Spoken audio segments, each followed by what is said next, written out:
On this episode of Redlit, by popular demand, YOLO girl stole my phone from scene of accident and tried to extort money from me.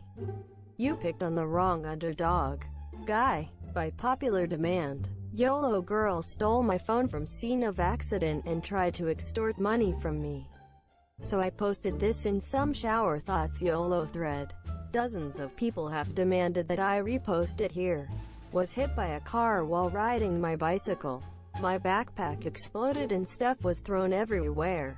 Witnesses helped me gather everything and police showed up. Someone took a bunch of pictures of the scene on their phone while EMS and police did their thing. Not a bad accident, only bumps and scrapes. Bike was fucked though, when they asked for my phone number so they could text the pics to me. I realized I didn't have my phone. In fact, it was nowhere. I call my wife, using a witness's phone, and she is hysterical. Someone stole my phone and was texting her saying, "I found this guy's phone at a car accident and he has a lot of calls and texts to you, so I'm trying to get his phone back to him. But I need $50. Looks like he buys a lot of stuff on Amazon so he can afford $50. Asterisk YOLO asterisk. Now I was at the accident site for over an hour, and these texts were all sent during this time. So after calming my wife down, we play along and find that the dumbass who is extorting me for my phone works at some burger place downtown. She gave us the address and said I can come in to make the exchange. She can't afford to miss work but needs money ASAP or phone gets pawned. Yeah, I showed up with the police who responded to the accident. The girl was furious, yelling about how she deserves a reward for finding my phone, etc. I pressed charges. I was beyond pissed at the whole situation, but eventually dropped them when I found out that she was fired for her conduct. So yeah, fuck YOLO. Also, I now lock my phone. Asterisk asterisk. You picked on the wrong underdog. Guy. Someone just linked me to this sub. And ooh boy, do I have a story for you guys. I'm still proud of this to this day. Obligatory throwaway disclaimer. And all names are changed. A few years ago, I was working in a job I really enjoyed with a team I really gelled well with. There were about 5 of us working on the same portfolio of projects in different roles. And every single team member was just cream of the crop. Incredibly good at what they do. I can't overemphasize how satisfying it was to work with such an incredibly competent, likable group of people. In this job, instead of getting the Sunday night blues, I would get excited thinking about the work I would be doing the next day and planning how we would solve the complex problems together. It was like a series of logic puzzles. Yes, I realize I'm a huge nerd. I promise I also had a life outside of work. The one downside, there's always a downside, to this job was Steve. Steve was not in the supervisory line for me or any of my team members. But he was about 3 levels above us and very senior. He'd been there for years and was tight with senior leadership. Steve was also a mega creep. He said extremely inappropriate things to young women in the office. And he apparently wasn't averse to being handsy. Though as far as anyone knew, that was as bad as it had gotten. The women in the office all knew to steer clear of him. My first week on the job, the Whisper Network made sure I knew. Never be alone with Steve. Sexual harassment is difficult to document, and no one wanted to risk their career and put a target on their back going after a big guy like Steve. So he just got away with it for years. So for a couple of years, I followed this advice. There were a few instances of Steve saying incredibly uncomfortable things to me in passing. But for the most part, I managed to avoid him. Then I found out that my teammate Rob had gotten on Steve's radar.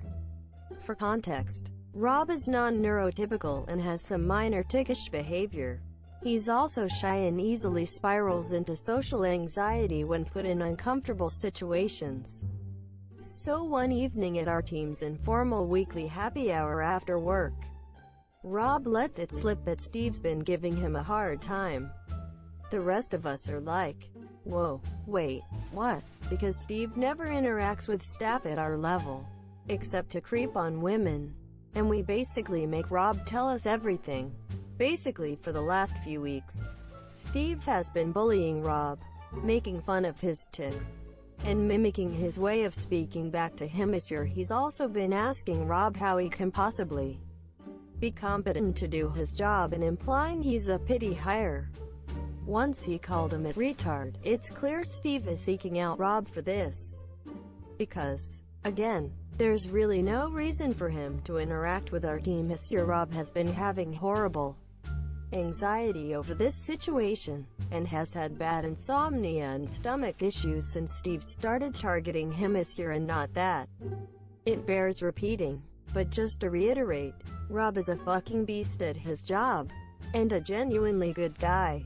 At this point, I'm seeing red. We all were. We tell Rob to go to HR, that his neurological issues put him in a protected ADA class, that he could get Steve in big trouble. Rob panics and says he can't do that, begs us not to tell anyone at work, and says he wishes he hadn't said anything. We assure him we won't say anything if that's what he wants. But we're all very distressed. I leave the bar fuming, just thinking, okay, that's it. Fuck you, Steve. You're going down.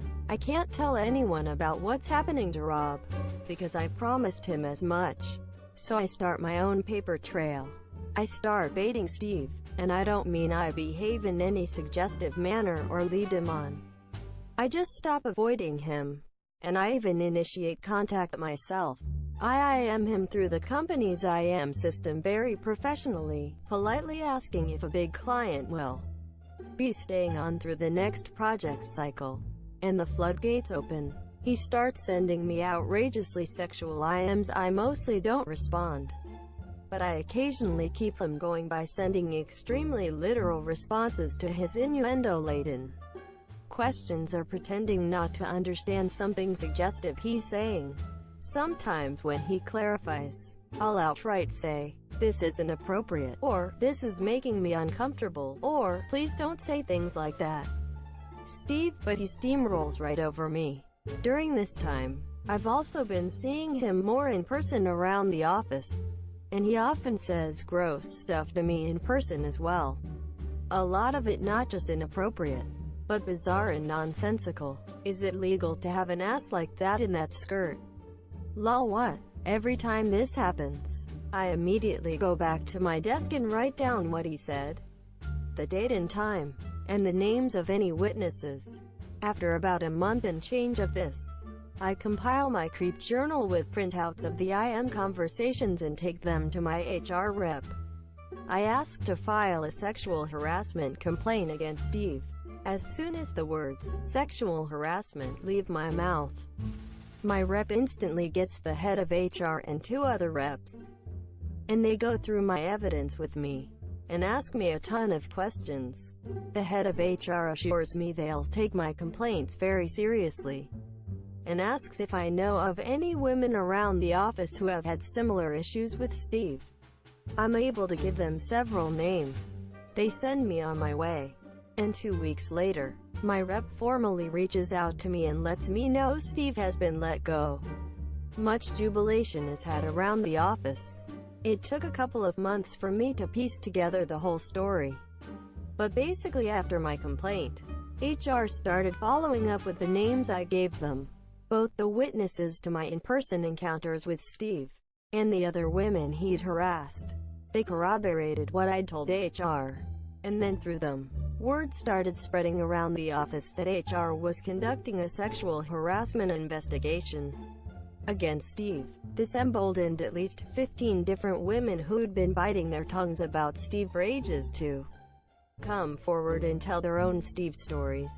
The worst story was from a junior staff member who Steve had sexually assaulted at a company party the year prior. During all of this, IT had been asked to go through Steve's emails and IMs, and this had not only been used to validate my printouts as legitimate, but IT had found a ton of additional incriminating stuff in Steve's correspondences. Somewhat frustrating, Steve received an extremely generous severance package as part of his termination. But on the bright side, word got around the industry quickly, and Steve was poison at that point. No company would touch him with a 10-foot pole. The last time I thought to snoop on his public social media pages, he was listing himself as an independent consultant in our industry, which I seriously doubt he's actually doing. And based on his public Facebook page, he's doing a couple of MLMs. So that should kill off whatever savings he has in short order. I don't work with Rob anymore, but I did recently attend his wedding. He's extremely happy with his new wife, who is a sweet and lovely woman, and he's doing really well in his career. TL. Dr. Powerful corporate suit pics on my awesome coworker. I transform into a goddess of fury and end his career by exposing him for what he is.